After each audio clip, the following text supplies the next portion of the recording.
Hello everyone, welcome back to DP Tutorials. Today we'll learn how to analyze concurrent delays in Primavera P6 step by step. This is extremely useful when both the client and contractor cause delays in the same time window and you want to analyze the true entitlement.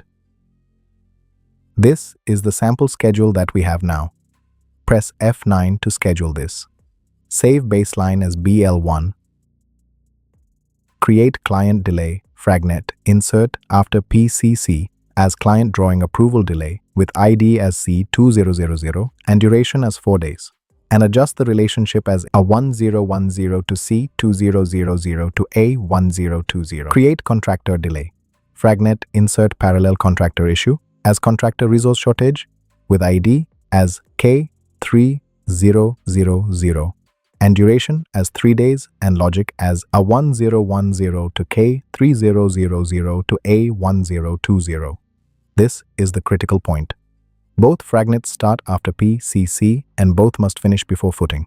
This means client delay equals 4 days, contractor delay equals 3 days, overlap equals 3 days, exclusive client delay equals 4 minus 3 equals, which is 1 day.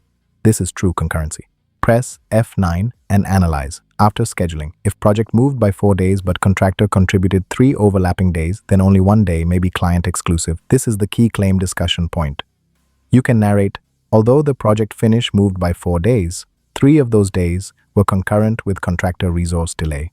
Therefore, only 1 day may be considered purely client attributable, subject to contract language.